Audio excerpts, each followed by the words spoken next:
or linger behind your back in the kitchen while you're doing the dishes, and then you feel somebody blow on the back of your neck and it sends literal chills up your spine, only to turn around to find that you're alone, there's no windows open, there's no air vents, there's no fan, there's nothing that could have possibly made that sensation on the back of your neck. So that was one of my last fucking freaky experiences and ghost stories ever.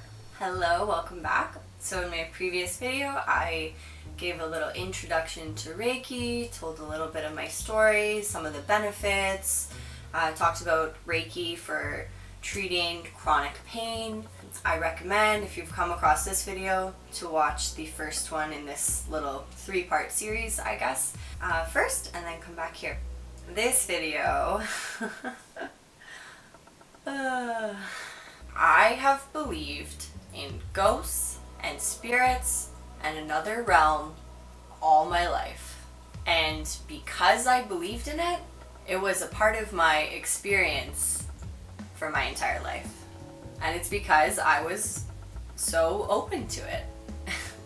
Literally, some of my earliest memories as a human are ghost stories. So I don't know if there was ever a time that I wasn't open to it. You know, I told all of my best ghost stories in a YouTube video I created 5 years ago, so I'm not going to retell any of those now. I'll put the link below if you want to hear it. I recommend not watching it alone though. I filmed it alone and I got really freaked out. I spent my entire life being afraid of ghosts, being afraid of the dark, and for some reason, when I was a kid, I loved horror movies. Loved them. And Mary-Kate and Ashley, but you know. I specifically loved the horror movies that were like true stories too, because those freaked me out the most. I don't know why I liked being scared, but I liked being scared. I was open to it. Ugh. I watched, as a kid, I watched every exorcism movie I could get my hands on. Literally, because we went to an actual store, we had to like rent the VHS or the DVD. Yeah, that wasn't that long ago. I filled my mind with fucking freaky shit. And I remember learning later in life, I think as a young adult or late teens, that there is still a place currently, I think somewhere in Italy, where they teach you how to be an exorcist. Like exorcism training still currently happening in the world. What? So I had all of these scary experiences. I had every reason to believe that there's evil spirits that can inhabit your body or linger behind your back in the kitchen while you're doing the dishes, and then you feel somebody blow on the back of your neck and it sends literal chills up your spine, only to turn around to find that you're alone, there's no windows open, there's no air vents, there's no fan, there's nothing that could have possibly made that sensation on the back of your neck. So that was one of my last fucking freaky experiences and ghost stories ever. And that's a true story, that really did happen. So the reason why that was my last scary story ever is because I made some changes in my life. The biggest one being I stopped being available and open to scary fucking shit happening to me or around me. I stopped welcoming it in, which is what I realized I had always done my entire life as a kid. I literally attracted it, welcomed it, wanted it, liked being freaked out, so I always was, always did, always had these crazy experiences happen to me. And I think I said this in my video I filmed 5 years ago. It blows my mind when I meet someone that's never had a paranormal experience. It's like, how? How have you not? I don't get it. I got to a point where I was done. I was done being scared. I was done. I didn't want to have anything blowing on the back of my neck. I didn't like feeling like I wasn't alone. I didn't like being scared. I didn't want to be afraid of the dark. I was like well into my 20s and still afraid of the dark. So something needed to change. So the other change that I made, and I'm gonna go even deeper into spiritual shit / loved ones that have passed on in my next video. So if you want to go deeper, next video. If you don't, just stay here anyway. Okay, so I stopped being open and available to scary shit. That's one thing I did. The other thing I did is I started intentionally, I started inviting good energy, like good spiritual energy into my home and into my life. And that changed everything. And I'm really glad I made these changes because my entire life has been better. I've been able to become more spiritual, and I no longer fear scary shit. I don't think about it. It's not in my head. And the biggest reason that it's not in my head, another change that I had to make, had to happen, I stopped watching horror movies. I do not watch scary shit anymore. I mean, I still like the occasional like psychological thriller, but really I don't like, I would just rather not. I'd rather laugh or feel good or cry or be intellectually stimulated. There's just so much better content to be putting into your mind and body. So the Ryan Reynolds Amityville Horror was my favorite movie. And The Ring. Ooh, and The Exorcism of Emily Rose. Damn. Which, by the way, I don't recommend watching any of if you haven't already. Just don't. Or maybe, like, watch it once, but, like, okay, anyway. Going off topic here. So I don't watch scary shit anymore. I don't want to. I don't want it in my head. So here I was. I had always felt like a spiritual person, but I always really connected my spirituality to, like, ghosts and ghost things. And I kind of liked the idea of, like, maybe having, like, a spirit guide or a guardian angel, but I never fully believed it. I couldn't get on board. I didn't like the word God. I didn't like any one religion didn't resonate with me. I wanted to believe in a higher power, and I wanted to believe in something. I felt it in me, but I really just kept attracting, like, ghosts and scary shit. So I remember, I think this was before I quit horror movies. I got really interested because, like I said, I've always been spiritual. I've meditated. I was starting to do Reiki. I was starting my massage therapy practice. Like, as an adult that owned a house and a car and a business, I was still fucking afraid of the dark. And, like, yeah. These are changes that I made not that long ago. So, what was I saying? Fuck. I remember one night, before I quit horror movies, I was really getting interested in astral projection. I went to a psychic to teach me how to do tarot card readings. I started doing tarot card readings at a cafe every Friday, like getting paid to do it, and lots of crazy shit happened there. I no longer do tarot card readings, by the way, but I have my own deck of oracle cards that I created, and I do. I love when that happens in a sentence. Oh my god, I'm such a child sometimes. Anyway, I love it. I do oracle card readings, so if you're interested in that, you can book one with me. Anyway, so I don't do tarot card readings anymore, but I was really starting to embrace my spirituality. With tarot card readings, I liked the idea of, I used to tell people, and I used to think of it as checking your spiritual or universal voicemail. So I don't believe in being like, oh, you're going to have a husband and 3 kids and this is what's going to happen. I wasn't the kind of person, and I'm not the kind of person that's ever going to tell you what's going to happen in your life, because I think that's fucking bullshit, and no one should ever tell you what's going to be in your future. I think every once in a while it's nice to hear something that you need to hear, that you probably already know, and you're just looking for confirmation so that you can move forward in some area of your life. It's really powerful to have a stranger tell you something or pass along a message that you haven't told them or talked about. There's no way they could know. That's the stuff I like. That's what I'm into, is passing along the message, the thing that you need to hear that's going to help you in your life. So yeah, a message, guidance. I'm never going to tell someone what to do, and I'm never going to tell someone what their future looks like, because I don't know that. I don't know that. You don't know that? There's no way to know that. We're not supposed to know that anyway. Clearly I get a little heated about that. I'm sorry. I go on so many tangents, and I say sorry a lot. Dang. So here I was, becoming more spiritual, but still afraid of ghosts. So I was doing tarot card readings and starting to like get pretty big messages for people. At one point I like channeled somebody's grandpa and I was like, shit, I don't even know I could do that. And I like, yeah, she was like, she cried, I cried, and then we hugged, and it was really beautiful actually. Her grandpa just like wanted her to know that he was there and wanted to say hi to her. And if you're watching this right now, it might be your grandpa that wants to say hi to you. Anyway, okay.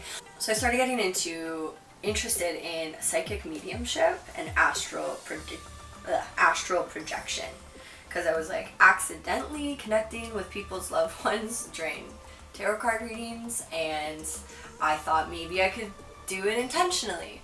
So I got every book I could on psychic mediumship and started to believe that's what I was going to do with my life. So I started practicing connecting with spiritual energy and people's loved ones that were around them. I got really interested in it and I started receiving things, messages, hearing things for people. And I felt totally batshit crazy, by the way. I honestly felt like I was going crazy. I would be with my friends at a bar and I would just have the strong feeling to turn and look at someone and I'm like, their aunt wants them to know blah, or this, or la la la. I was just like, do you mind? I'm drinking. Like, no. And also feeling crazy, like, but it would just come out of nowhere. Like, it wasn't something that I was thinking of or trying to do, but I was open to it. Whatever you're open to is gonna flow through you. So you see how this story all kind of connects? Okay. So one night I was practicing astral projection, and if you don't know what that is, it's basically, you could probably Google it for a better definition, but basically astral projection is going into a meditative state, like a deep meditative state, and allowing your spiritual self, your energetic self, or your consciousness, or whatever's happening, I'm not like totally sure, but you allow it to leave your body and you can travel, allegedly, anywhere in the universe, anywhere through space and time.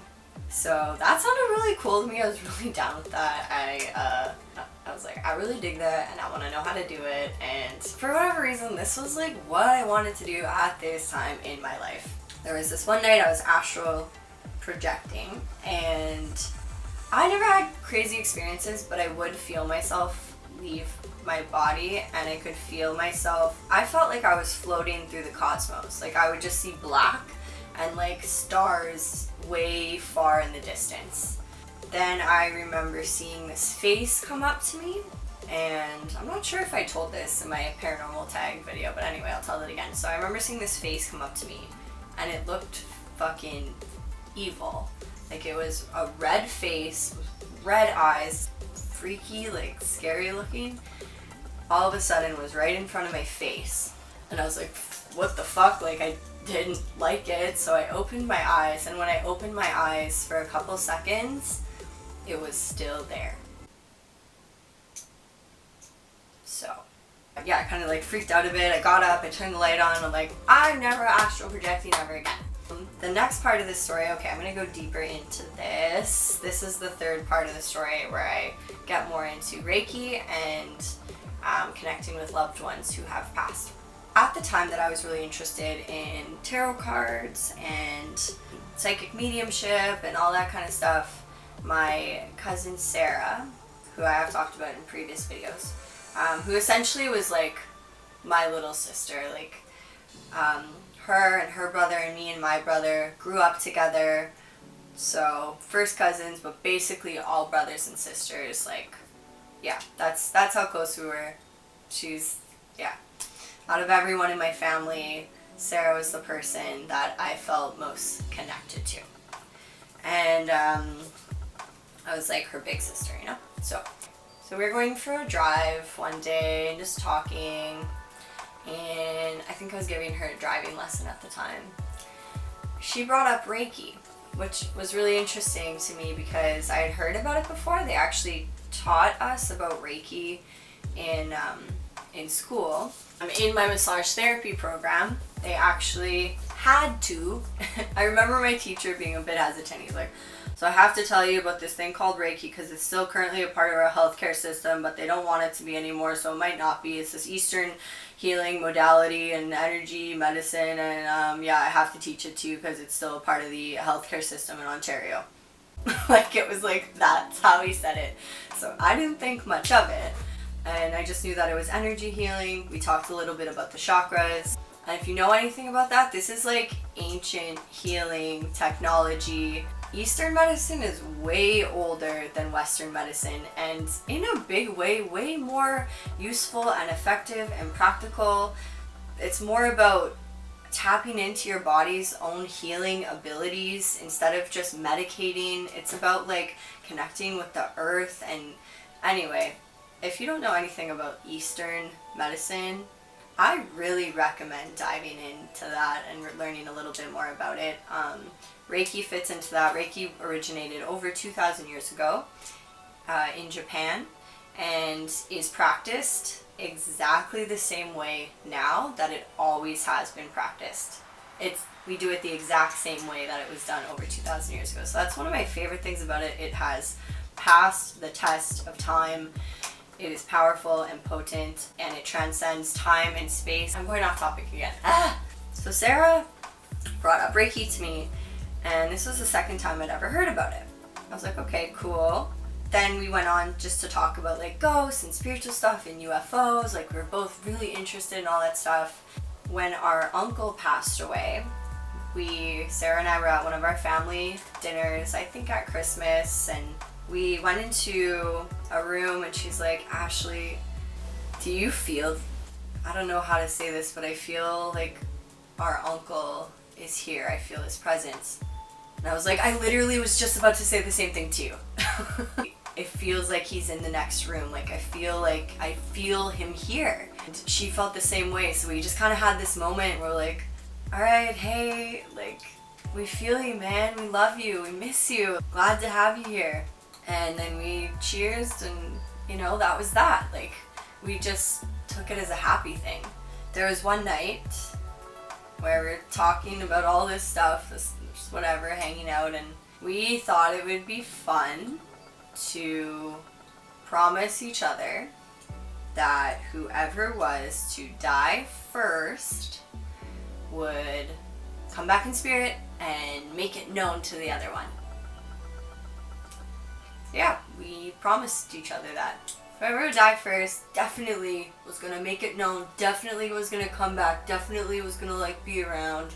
And at the time, that sounded really cool and fun. But fast forward a few months later, Sarah died.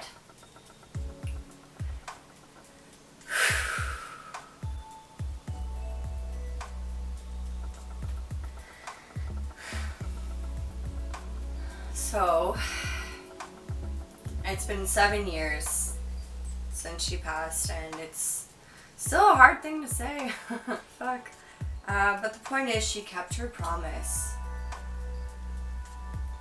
I'm going to talk more about this in the third part of the video. So to wrap this up, there's a couple more things I needed to do in order to not be afraid of ghosts, and to stop being freaked out, and to stop receiving messages from other people and seeing faces I didn't want to see while I was astral projecting, like all this weird shit that I didn't want but I was inviting in. So once I started doing Reiki and becoming more spiritual, I learned a few really valuable things that I needed to do in order to start pursuing energy work and in order to keep myself like grounded and protected. So now on a daily basis, I protect my energy, my aura, my electromagnetic field, whatever you want to call it, my spiritual self. I literally protect it every single day, especially because I'm doing Reiki on a regular basis, so I'm picking up a lot of other people's energy, and I pick up on things around me as well. Also, so does everybody. Like, a really simple example of this would, if, let's say someone comes into work and they're really angry, and they come in and they're just like, oh, I've had this day, and blah, and then they stub their toe, and then they drop something, and then blah, like, you know, like, their day just kind of snowballs, and you feel it, and you're like, I feel like this is an energetic thing everyone can relate to. Being around someone that's angry and feeling their anger. And then when you leave, you're like, it's like stuck on you. Anger, I think of anger as like a sticky energy. I'm always just like, get off me. So if you're not protected, you're gonna pick up other people's anger and all their shit, especially if you're a really open, kind, loving person that wants to help people. Unfortunately, the kindest people are the most powerful healers, but they're often the ones that don't realize that and just they heal people by taking all their shit and putting it onto them, which is what I did previously in my life and at the beginning of my massage therapy practice. So now as a Reiki practitioner, which is what I'm pursuing full-time more than anything, I need to know how to protect and clear my energy. So I don't have to be afraid of ghosts and scary shit anymore, and so I can clear the space that I'm going to do Reiki in so that I can be ready for my clients and help them. So I have to clear my own energy in order for me to be a powerful channel or vessel to provide Reiki healing to my clients. So this is a really big deal. That's why I do it every day. And now I've become unavailable, not open. I'm protected from anything scary or evil, anything I don't want to attract. It's just not a part of my life. I don't experience it. I'm not open to it. It's not there. It doesn't happen anymore. It's amazing. So now through Reiki healing and channeling, I've gotten on, and after Sarah passing, I've gotten on board with, I like the term spirit guides. I like the idea, I'm even okay with guardian angel. I like the idea that we have sort of like a spirit team and that has our back, and they go up to bat for us energetically, and they give us little messages and help us out and help us heal so that we can live our best life. So that's what I like. That's what I believe. So I invite good energy in, I protect myself from bad energy, I ground myself, and these are all things that I do every day so that I can do the work that I do and help other people heal and receive what they need to receive in their body, mind, and life wherever it is needed most. So that's the biggest difference from the start of my story to now, is everything I was doing before, getting interested in spiritual stuff but still having a fear of ghosts, really blocked me from becoming more spiritual, and it made me freaked out by meditation because I didn't want to accidentally astral project. And now none of that's even in my head anymore. I don't think about it. I don't worry about it. I meditate every day. I clear my energy every day. I help people heal every day. I love Reiki. I love inviting in my spirit team to help me out. I love inviting in my clients' spirit team to help them out. Sarah's got my back. Your loved ones that have passed on are present and welcome if you allow them to be. One thing, I'll end the video here, one thing I've learned about any kind of spiritual intervention, whether it's a loved one that's passed on, whatever your belief is, whatever you want to call it, just some kind of higher power, any kind of guides or angels you have. So as humans, we have free will. So one of my best friends put it this way, because I was explaining it to her and she's like, oh, so my spirit guides are polite. And I'm like, yeah, that's the perfect way of putting it. They're polite as fuck.